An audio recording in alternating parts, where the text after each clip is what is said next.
জয় রাধে। আজকের পাঠ সার্বভৌম ভট্টাচার্য উদ্ধার শ্রী চৈতন্য চরিতামৃত মধ্য লীলাখণ্ড শ্লোক ১। নৌমিতং গৌরচন্দ্রং যকুত্তর্ক কর্কশাশয়ম সার্বভৌমং সর্বভূমা ভক্তি ভূমানমাচরাৎ।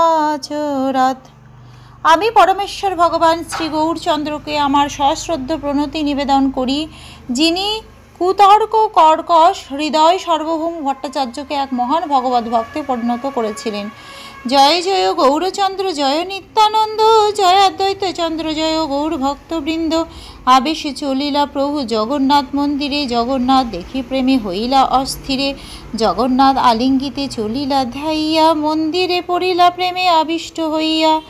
শ্রী চৈতন্য মহাপ্রভু জয়, শ্রী নিত্যানন্দ প্রভু জয়, শ্রী অদ্বৈত আচার্য প্রভু জয় এবং শ্রী চৈতন্য মহাপ্রভুর সমস্ত ভক্তবৃন্দের জয়। ভগবত প্রেমে আবিষ্ট হয়ে শ্রী চৈতন্য মহাপ্রভু 18 নালা থেকে জগন্নাথ মন্দিরের দিকে যাত্রা করলেন। শ্রী জগন্নাথ দেবকে দর্শন করে তিনি ভগবত প্রেমে অস্থির হলেন। জগন্নাথ দেবকে দর্শন করে শ্রী চৈতন্য মহাপ্রভু তাকে আলিঙ্গন করতে দ্রুত ছুটে গেলেন, কিন্তু তখন তিনি প্রেমাবিষ্ট হয়ে মূর্ছিত হয়ে ভূপতিত হলেন। দৈবে সার্বভৌম তাহাকে করে দর্শন, পরিছা মারিতে দেহ কইল নিবারণ। প্রভুর সৌন্দর্য আর প্রেমের বিকার দেখি সার্বভৌম হইলা বিস্মিত অপার। বহুক্ষণে চৈতন্য নহে ভোগের কাল হইল, সার্বভৌম মনে তবে উপায় চিন্তিল। শিষ্য পরিছা দ্বারা প্রভু নীল বহাইয়া, ঘরে আনি পবিত্র স্থানে রাখিল শোয়াইয়া। শ্রী চৈতন্য মহাপ্রভু এইভাবে মন্দিরে মূর্ছিত হয়ে পড়ল। তখন মন্দির রক্ষকেরা তাকে মারতে উদ্যত হলো, কিন্তু দৈবক্রমে তখন সেখানে সার্বভৌম ভট্টাচার্য ছিলেন এবং তিনি তাদের নিরস্ত করলেন। শ্রী চৈতন্য মহাপ্রভুর সৌন্দর্য এবং প্রেম বিকার দর্শন করে সার্বভৌম ভট্টাচার্য অত্যন্ত বিস্মিত হলেন। বহুক্ষণ শ্রী চৈতন্য মহাপ্রভুর চেতনা ফিরে এলো না। ইতিমধ্যে শ্রী জগন্নাথ দেবকে ভোগ নিবেদনের সময় হলো। তখন সার্বভৌম ভট্টাচার্য মনে মনে একটি উপায় চিন্তা করলেন। তার কয়েকজন শিষ্য এবং মন্দিরের কয়েকজন রক্ষীদের দিয়ে শ্রী চৈতন্য মহাপ্রভুকে বহন করে তার বাড়িতে নিয়ে এলেন এবং একটি পবিত্র স্থানে তাকে শুইয়ে রাখলেন। সেই সময় সার্বভৌম ভট্টাচার্য জগন্নাথ মন্দিরের দক্ষিণ দিকে সমুদ্র উপকূলের বালুতটে মার্কেন্ডীয় সরস্তটে বাস করতেন। বর্তমানে এই গৃহ গঙ্গা মাতা মঠ নামে প্রসিদ্ধি লাভ করেছে।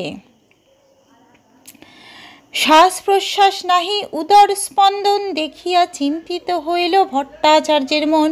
সূক্ষ্ম তুলা আনি নাসা অগ্রেতে ধরিল, ঈষদ চলয়ে তুলা দেখি ধৈর্য হইল। বসি ভট্টাচার্য মনে করেন বিচার, এই কৃষ্ণ মহাপ্রমের সাত্ত্বিক বিকার। শ্রী চৈতন্য মহাপ্রভু দেহ পরীক্ষা করে সার্বভৌম ভট্টাচার্য দেখলেন যে তার নাসিকায় শ্বাস প্রশ্বাস নেই এবং উদরে স্পন্দন নেই। তার এই অবস্থা দেখে সার্বভৌম ভট্টাচার্য অত্যন্ত চিন্তিত হলেন। সার্বভৌম ভট্টাচার্য তখন সূক্ষ্ম তুলো এনে নাকের উপর ধরলেন এবং যখন তিনি দেখলেন সেই তুলো ঈষৎ খুব ক্ষীণভাবে নড়ছে, তখন তিনি আশ্বস্ত হলেন। শ্রী চৈতন্য মহাপ্রভুর পাশে বসে তিনি ভাবলেন, এটি কৃষ্ণ প্রেমের মহাপ্রেমের সাত্ত্বিক বিকার ছাড়া আর কিছুই না। আজকের পাঠ এই অবধি।